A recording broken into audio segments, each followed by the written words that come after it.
সময় কাশ্মীরের যিনি ঘোড়ায় চড়িয়ে তার রুজি রুটির জন্য করতো সৈয়দ আদিল শাহ, সে যদি এই লেখাটা দেখতো সে লজ্জিত হতো না? সে কি দেখেছে কোন ধর্মের মানুষ অ্যাটাক করছে আর কোন ধর্মের মানুষ ক্ষতিগ্রস্ত হচ্ছে? সে ঝাঁপিয়ে পড়েছে দুশমনদের হাত থেকে, বন্দুক কেড়ে নেওয়ার চেষ্টা করেছিল, কিন্তু তাকেও ঝাঁঝরা করেছে।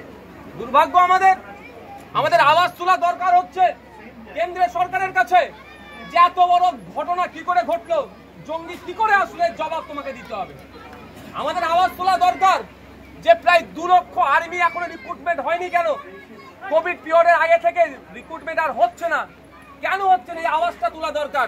তার পরিবর্তে আমাদের মধ্যে ধর্মীয় তাস ঢুকিয়ে দেওয়ার চেষ্টা করছে। তাই আমি অনুরোধ করবো আপনাদের কাছে, এই ধর্মীয় খেলাতে আমরা পড়বো না, পড়লে ক্ষতি আমাদের হবে, ক্ষতি জনগণের হবে। আমাদের আওয়াজ তুলতে হবে, অপদার্থ কেন্দ্র সরকারকে জবাব দিতে হবে যে এই ধরনের ঘটনা কিভাবে ঘটলো, তার জবাবটা দিতে হবে। আর আমি আবারও বলছি, আমরা গর্বিত, পাথরঘাটার মানুষ গর্বিত, নদিয়া জেলার মানুষ গর্বিত, বাংলার মানুষ গর্বিত, আজকে সারা দেশের মানুষ গর্বিত আমার ঝন্টু ভাইয়ের ওপরে। দেশের জন্য তিনি জীবন উৎসর্গ করেছেন। আমরা সৃষ্টিকর্তার কাছে দোয়া চাইব, সৃষ্টিকর্তা তাকে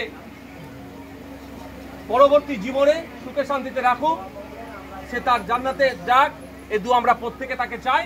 সে মাতৃভূমির জন্য, আমাদের নিরাপত্তার জন্য সে তার জীবন উৎসর্গ করেছে। এখানেই বলে দিন। আচ্ছা, ভালো।